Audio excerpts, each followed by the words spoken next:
வந்து ஆக்சுவலாக ஒரு படம் ப்ரொடியூஸ் பண்ணுறதே பெரிய கஷ்டம். பெரிய வேலைகள் நிறைய இருக்கும். சார் ஒரே நேரத்தில் 10 படம் ப்ரொடியூஸ் பண்ணுறாங்க. இது மட்டும் இல்லை, ஆக்சுவலாக சார் வந்து ஸ்கூலு, காலேஜ், ஹாஸ்பிட்டல் அப்படின்னு பார்க்குறதுக்கு எப்போவுமே பிரமிப்பாக இருக்கும். ஆனால் இவ்வளவு இருந்தும் வந்து சார் வந்து பார்க்கும்போது பரபர துருதுருன்னு அப்படியே ஓடிட்டு சிரித்த முகமாக எப்போவுமே இருப்பாங்க. அது பெரிய விஷயம். ஏன்னா இவ்வளோ பெரிய இன்ஸ்டியூஷன்லாம் வச்சு நடத்துகிறவங்க வந்து ஒரு மாதிரி டென்ஷன்லேயே இருப்பாங்க. இன்னொன்று அந்த நட உடனே கொஞ்சம் ரிலாக்ஸ் ஆகிடுவாங்க ஒரு மாதிரி. ஆனால் சார் வந்து அதாவது வேல்ஸ் சேர்மன் மாதிரி இல்லை, வேல்ஸ் காலேஜில் ப்ரொஃபஸராக ஜாயின் பண்ண மாதிரி பரபரன்னு எப்போவுமே வந்து சிரித்த முகத்தோடு இருக்கிறது பார்க்குறதுக்கு அவ்வளோ இன்ஸ்பைரிங்காக இருக்கும் எங்களுக்கு. சார் உங்கள் ப்ரொடக்ஷனில் படம் பண்ணி அது வந்து பெரிய சக்ஸஸ்ஃபுல்லாக போகிறது ரொம்ப சந்தோஷம் சார். Thank you sir. நீங்கள் இப்படியே இருக்கணும் சார், சந்தோஷமாக.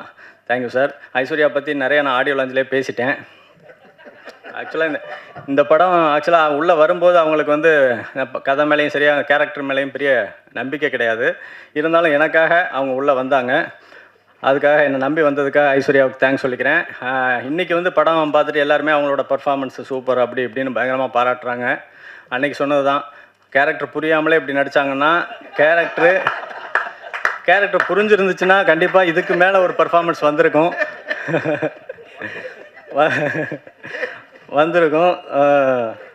Thanks Aishwarya ma'am. அப்புறம் ஜாராவை வந்து ஒரு வரியில் சொல்லணும் அப்படின்னா, ஆக்சுவலாக காட்ஸ் ஓன் கண்ட்ரி அப்படின்னு கேரளாவை சொல்கிற மாதிரி அது காட்ஸ் சைல்டு. அது அந்த மாதிரி ஒரு பவர் உள்ள குழந்தை அது. ஜாரா ஒரு லைட்டு மாதிரி ஸ்பாட்டுக்கு வரும்போதே அந்த ஷூட்டிங் ஸ்பாட்டில் அந்த லைட் பரவும். எல்லோரும் சந்தோஷமாக வந்து ரியாக்ஷனே மாறிடும். ஜாரா இல்லாத ஒரு சில நாள் வந்து ஷூட்டிங்கே டல்லாக இருந்துச்சு. அந்த மாதிரி ஜாராவோட ப்ரெசன்ஸ் இருக்கும். தேங்க்ஸ் ஜாரா. கருணாசனை வந்து கட்டாகுசிக்கு பெரிய ஸ்ட்ரென்த்து. பார்ட் 1லேயும் சரி, பார்ட் 2லேயும் சரி. ஆக்சுவலாக பார்ட் 1 போய் நான் அண்ணன்ட்ட வந்து சொல்லும்போது இந்த மாதிரி ஒரு கேரக்டர்னு நீங்கள் தான் பண்ணணும். ஆக்சுவலாக லேடிஸை நீங்கள் திட்டணும், ஆனால் அது லேடிஸே ரசிக்கணும், அப்படி ஒரு கேரக்டர்னு. மணிவண்ணன் சாருக்கு அப்புறம் வந்து அது மாதிரி ஆர்டிஸ்ட் இல்லை. ஒரு ஹியூமரு, வில்லத்தனம், கேரக்டர் எல்லாம் கலந்து பண்ணக்கூடிய ஒரு ஆர்டிஸ்ட்டு இல்லை தமிழ் சினிமாவில். நீங்கள் வந்து ஏற்கனவே 5 வருஷம் எம்எல்ஏவாக இருந்துட்டீங்க, போதும்னே நீங்கள் சினிமாவுக்கு வாங்க அப்படின்னு நான் அப்போவே சொன்னேன் அண்ணன்ட்ட. நான் என்ன பண்ண மாட்டேன், என்ன சொல்கிறேன், படம் வந்தால் பண்ண போகிறேன் அப்படின்னு சொன்னார். இல்லைண்ணே கட்டாகுசிக்கு அப்புறம் பாருங்கள் அப்படின்னு சொன்னேன். அதே மாதிரி கட்டாகுசிக்கு அப்புறம் நிறைய அண்ணனுக்கு படம் வந்துச்சு. எனக்கு ஃபோன் பண்ணி அப்பப்போ சொல்லுவார் இது மாதிரி அப்படின்னு. இப்போ பார்ட் 2லேயும் வந்து அண்ணன் பர்ஃபார்மன்ஸு ஊரே வந்து பாராட்டுது. இதுக்கப்புறம் நிறைய காமெடி ரோல்ஸு நிறைய வரும்னே பழையபடி கலக்குங்க. அப்புறம் எனக்கு என்னென்னா, இப்போ முனிஷ் அண்ணன் வந்து ஆக்சுவலாக இப்போ ஹீரோயினை கூட நான் சமாளிச்சிடுவேன் ஸ்பாட்டில். ஆனால் முனிஷ்காந்த் அண்ணனை வந்து சமாளிக்கவே முடியாது. நான் எல்லாருக்கும் நானே போய் டயலாக்லாம் சொல்லி கொடுப்பேன்.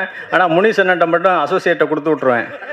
என்னென்னா நீ இப்போ ஏன்னா என்ன இருந்தாலும் அண்ணன் வந்து ஏதாவது ஒன்று எக்ஸ்ட்ரா போட்டுருவார். நான் ஏற்கனவே 3 மணி நேரம் ஃபுட்டேஜ் இருக்குது, இது 4 மணி நேரம் ஆகிடும் அப்படின்னு சொல்லி முடிஞ்ச வரைக்கும் அண்ணன் கண்ணில் தட்டுப்படாமல் கரெக்டாக வந்து அண்ணன் தேடுவார். என்ன அங்கங்கே தேடுவார், எங்கன்னு கரெக்டாக அந்த டேக்கில் டைமுக்கு போய் அண்ணன் ஆரம்பிச்சிடலாம், போயிடலாம் வாங்கன்னு சொல்லி அண்ணன் அதுக்குள்ளேயும் வந்து ஏதாவது ஒன்று சொல்லுவார். அண்ணன் இப்போ ஒன்று சொன்னார்ல, அது எப்படின்னா இன்டர்வலில் அவங்க சவுத் இண்டியன் ரெஸ்லிங் தோத்துட்டு ஒரு மாதிரி ஃபீலாக உட்காந்துருப்பாங்க.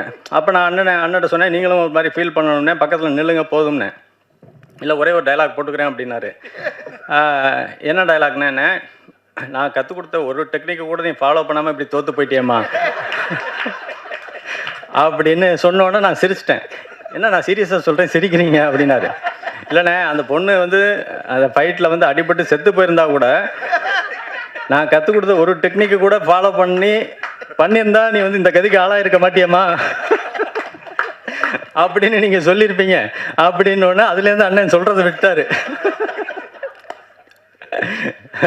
அது காளி அண்ணன் வந்து ஆக்சுவலாக வருப்பதே சொன்னேன், நிறைய நீங்கள் லீட் ரோல்லாம் பண்ணிக்கிட்டு இருக்கீங்கன்னா இந்த படத்தில் வந்து சின்னதாக தானே இருக்கும், ஒன்றும் தப்பாக நினச்சிக்காதீங்க அப்படின்னு. அதெல்லாம் ஒன்றும் இல்லைன்னா இது நம்ம படம் அப்படின்னு சொல்லிட்டு அண்ணன் வந்தார்.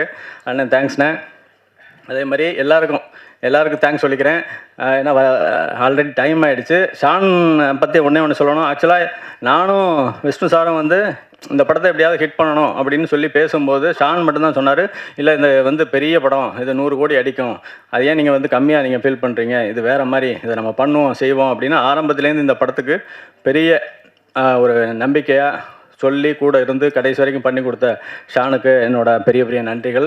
அதே மாதிரி டிஓபி சார் சூப்பர் விஷுவல் கொடுத்தாரு, பரத் செமையாக எடிட் பண்ணார், ஆர்டேட்ரு செமையாக செட்டெல்லாம், அந்த வீடு செட்டெலாம் செட்டு மாதிரியே தெரில.